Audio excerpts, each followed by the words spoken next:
I want to make a deal.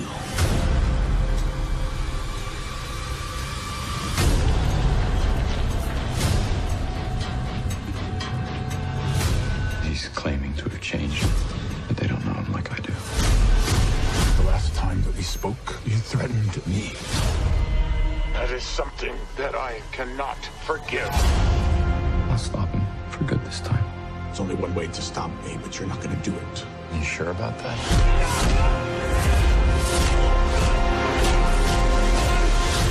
Just be careful that you don't become the monster. Because I've tried to make this city a better place. I will tell the world who you really are. Someone who's now showing his true colors. Sometimes you have to hurt one person for the greater good. The city needs a new villain. I think I might have found him. Daredevil is our true public enemy. Aloha. This is Trinidad, the Island Man, your Island Man, coming to you live once again from beautiful Oahu here in Hawaii, on the island of Oahu, bringing you, yes you, the best, well, today, TV reviews here in the state of Hawaii, and, or at least on the island of Oahu.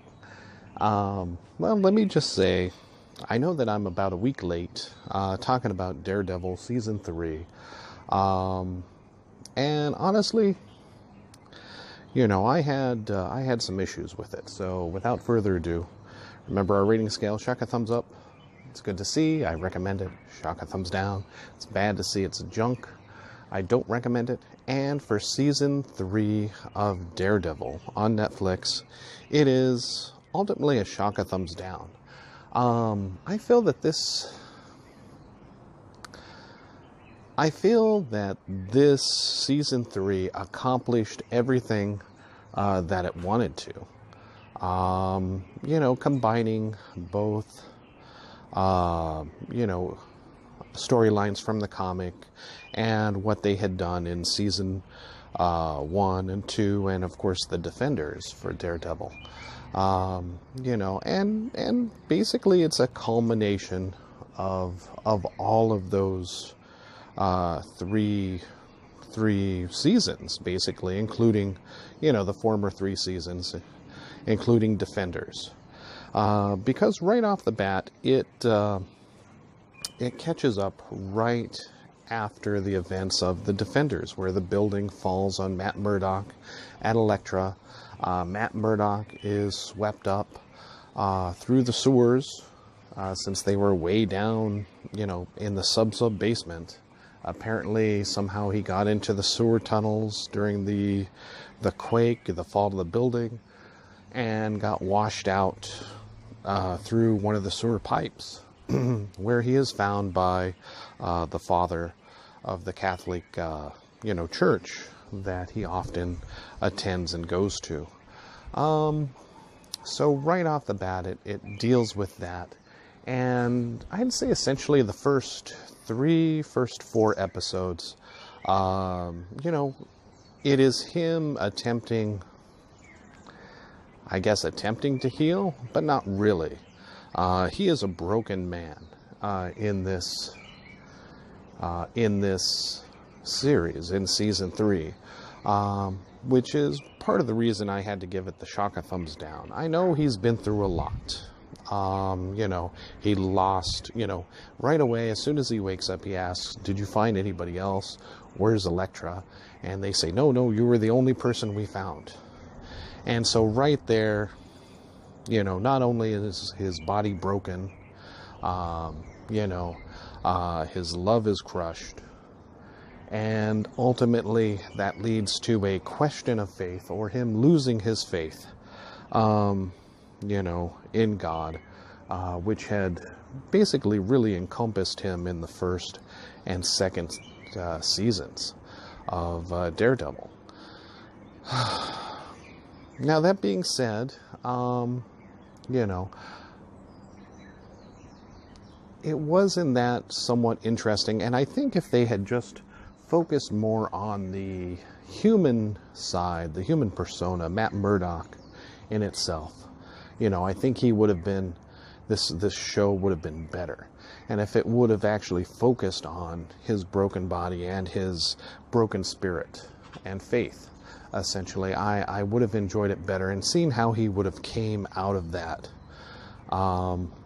But throughout the entire 13 episodes, and it is the full 13, not 10 like in Iron Fist Season 2, which I was expecting maybe a shortened season for Season 3. I think it would have been much better. Instead,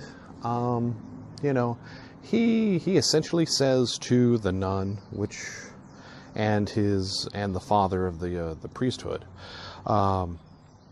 basically he says that he's lost his faith. Matt Murdock is dead, but yet he is no longer Daredevil. You think that, he's going to put on the persona of Daredevil right away again, but no, he is someone else. He is something else, and it is not Oliver Queen, the Green Arrow. And he's no longer really interested in saving the city. Although he does force himself to get up out of bed and start to train once more to go out on the streets. But this is kind of his attempt to end his own life. He knows he's not ready to go out there. He knows that his body's still broken. He doesn't have all his incredible senses. So instead of, him winning the fights out there, he gets badly beaten even further. Which I think is somewhat interesting, but still ultimately kind of essentially the coward's way out of his situation. And, and for him to have said that he has lost his faith in this, it's like, hey man, a building dropped on you and you're still alive. I'd say somebody out there is looking out for you. And you should count your blessings. And, just because Elektra wasn't found, you survived. There's a possibility she's still running around somewhere out there. Maybe somebody else found her. I mean, she did have incredible healing abilities as the Black Sky. So, for him to lose his faith and lose his hope, and turn away from his friends, he does meet up with Foggy and Karen, but basically to push them away even further. They are attempting to move on with their lives as they suspect that he's dead, until, again, he reemerges and just basically tells them to stay away. Which, if that was the case, then he shouldn't have even reemerged. But this is done under the guise that, essentially the Kingpin works his way out of jail. Becoming an informant for the FBI. And in doing so, he gets released from prison and is basically under house arrest in a fancy hotel.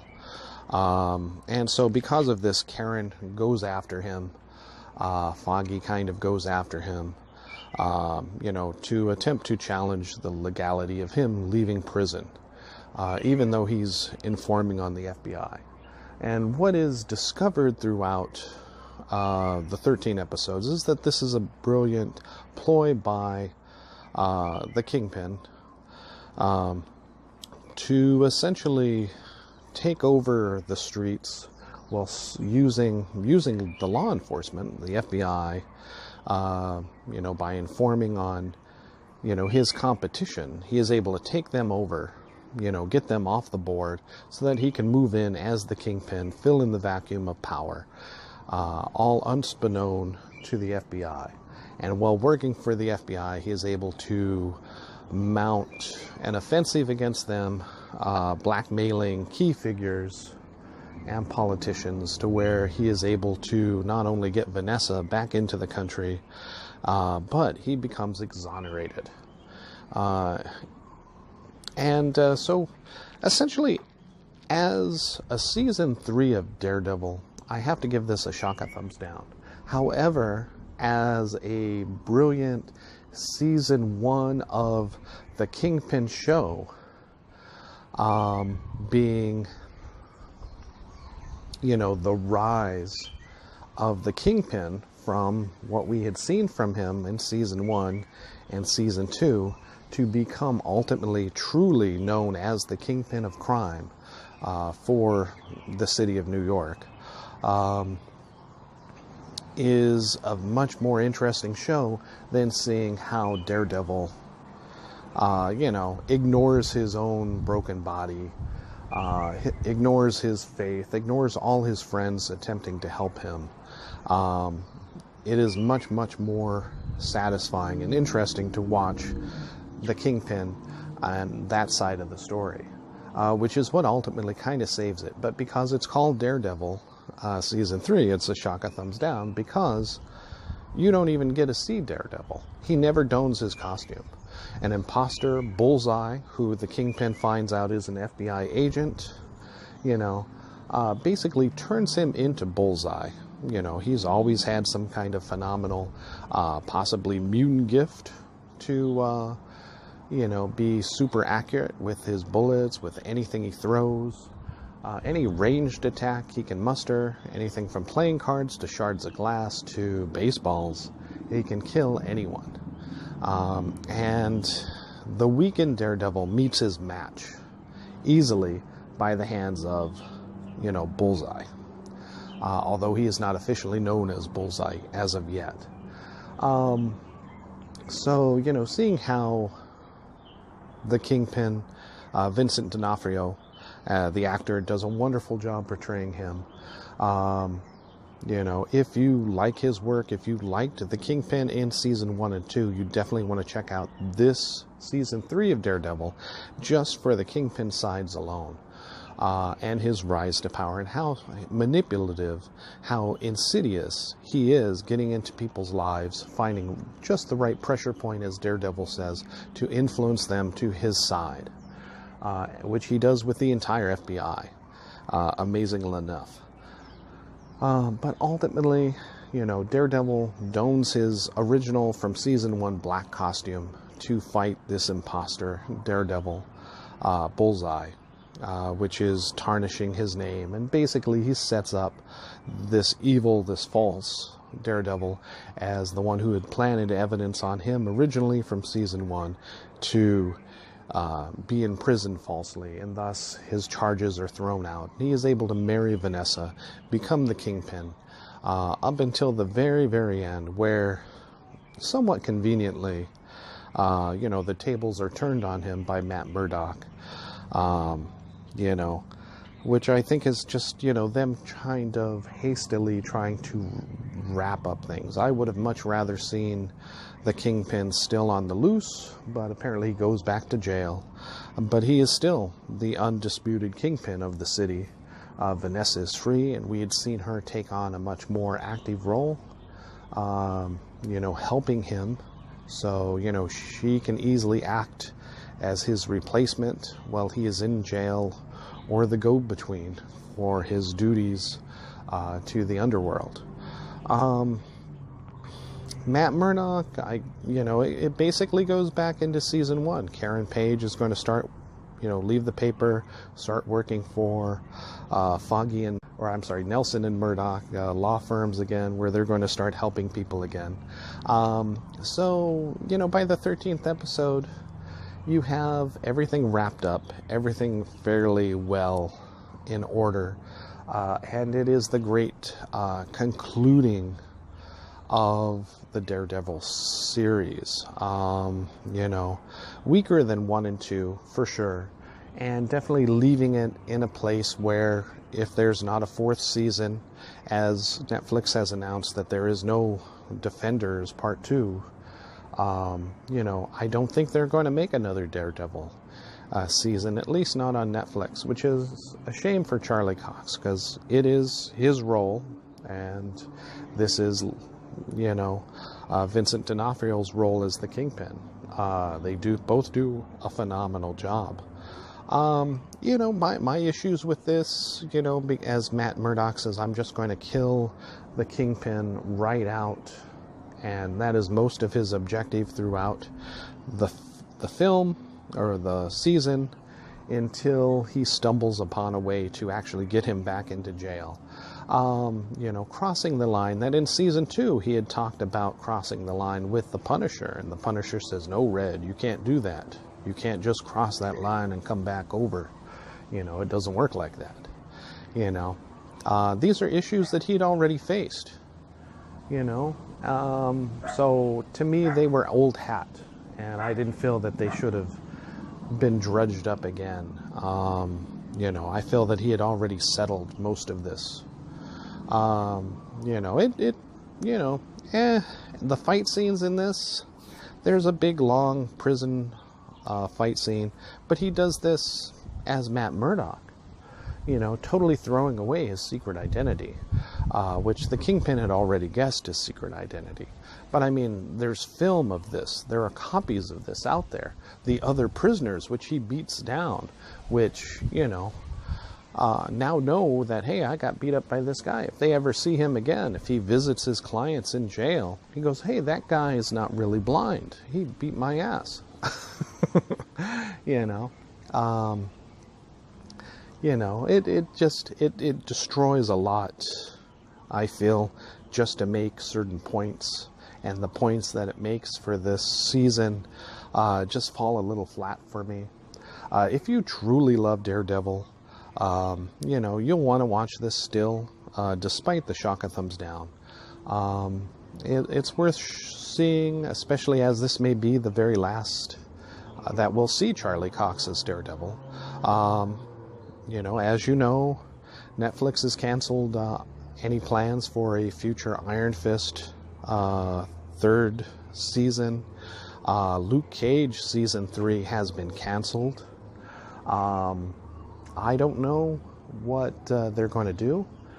Some have suspected that Disney and its own streaming service is going to go and take these characters and move them over to their own streaming service away from Netflix. Netflix put out a statement saying that, no, we have control of these characters. That was the agreement, and we will choose to cancel their shows. It's not Disney influencing us, but yet they still canceled these 2 shows. I heard Jessica Jones season 3 is filming. I want to say why.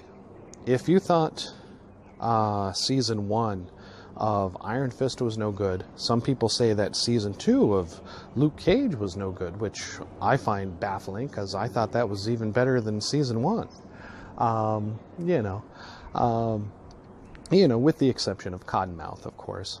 I just don't see how they can get away with that, as season 2 of Jessica Jones was so weak.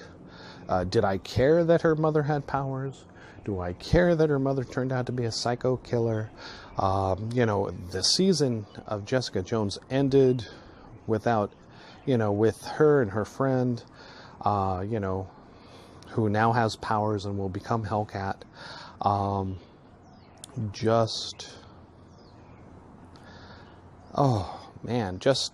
It's like, it's done. Forget it.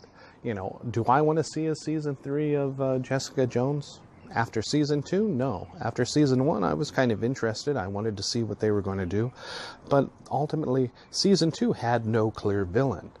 I mean, yes, it was the psycho mom, but Jessica Jones never acknowledged that she was psycho, or, she acknowledged it, but she didn't care because she was her mother. It's like, oh, I forgive you, Mom. That's it, and I can't kill you. And then, her friend had to step in to do it,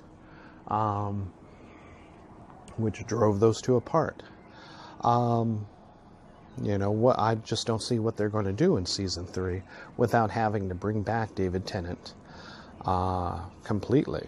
The mind games was the best part of Jessica Jones season 2.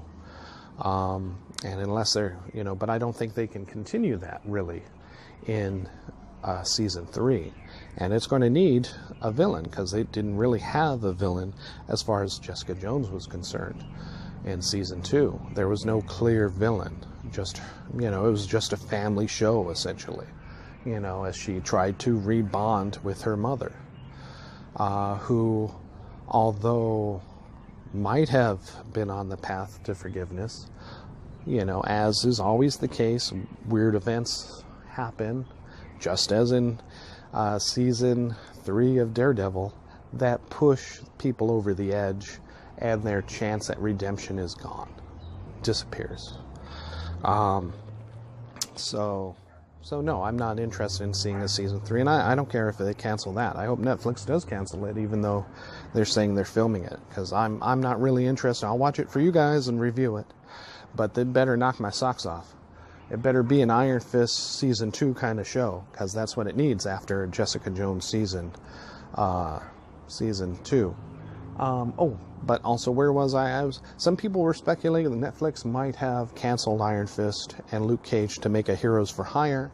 However, I find that hard to believe, as the last scene that we see Daniel Rand, as, no longer Iron Fist, but having some type of power with his guns, and bullets and stuff.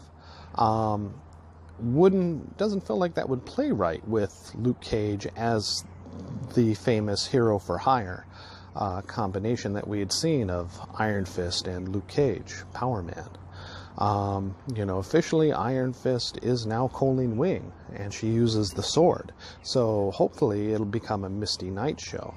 A Daughters of the Dragon show with Misty Knight and Colleen Wing teaming up. And I feel that the show is there to team up against the villain of Luke Cage. Whereas at the end of season 2, we had seen him kind of becoming his own Kingpin in Harlem. That is where I feel it is set. That is where I feel they should take it. And they say they canceled Luke Cage on creative differences. It's probably that, they had set him up as a villain, but what were they going to do in that show? In season 3 of Luke Cage, make him a villain all the way through the show? I find that hard to believe that people would have sat for that for 10 to 13 episodes until he finds his redemption at the end to turn back to good. When you can just cancel the show, focus more on Colleen Wing, Misty Knight, taking on Luke Cage, and maybe at the end he comes to his senses and there can be some kind of resolution with that, and the show can move more fresh and forward with those characters. And with the Daughters of the Dragon, maybe that can spin out. Daniel Rand comes back, leaves his guns, and does a Hero for Hire. Perhaps there'll be a larger Heroes for Hire with Colleen Wing, Misty Knight, Luke Cage, and Daniel Rand all teamed up there, together. Those are just some of my thoughts. I don't think the Disney streaming service is going to go ahead and put them back in to their own shows. I don't think Netflix is going to bring them back, without maybe this Daughters of a Dragon show. But we'll have to see how Jessica Jones season 3 does. If not, it's a good time for the Netflix to put their Marvel toys away and move into something else, if that's what they want to do. Everyone's had their decent enough conclusions. Everybody's in a fairly good place, even Jessica Jones, who had found love despite the loss of her mother and her best friend. But she had found, a sense of inner peace in season 2, despite her turmoil. I guess that's about it. That's all I want to say. There has been talk that Vincent DiCaprio wants to, as the Kingpin, move into the Spider-Man shows. This would be something very interesting. I would like to see Marvel release the Netflix Marvel characters, Daredevil, Iron Fist, Luke Cage, even Jessica Jones, over to Sony to plant in their movies. Why not? That seems like a no-brainer, and that would be perfect. It would give them more ties to Marvel. The Kingpin, definitely, since he was originally a Spider-Man villain. They could meet up with Venom, and they could fight alongside Venom. They could fight Venom, and it could be, tremendous there. You know, the Kingpin could be the man behind the mastermind of the Sinister Six, with Doc Ock, the Scorpion, and all that. You know, that we might see in future movies of Spider-Man, and maybe just focused on Venom instead. I don't know. These are just random thoughts. There's nothing to prove, but, you know, if Marvel Disney doesn't want to use Iron Fist, Luke Cage, Daredevil, you know, the perfect place for him would be Sony's universe for Marvel. And it would increase their, you know, their fold even more. Would Disney allow it? Well, like I said, if they're not going to use them in the movies, and they're not going to do their own TV shows with them, these characters, these actors deserve a shot on the big screen because they have portrayed, you know, their characters fantastically well. Mike Coulter, Charlie Cox, you know, Colleen Wing, especially Jessica Hendrick, fantastic jobs as their characters, and even the guy, you know, Vincent D'Onofrio as Kingpin, you know, all deserve a shot on the big screen playing these characters that they have created and made their own. All right, well, again, ultimately, shock and thumbs down for Season 3 of Daredevil, and some excessive rambling thoughts as well on the future of the Marvel Netflix shows. All right, thank you so much. This is Trinidad, the Island Man, your Island Man, saying aloha.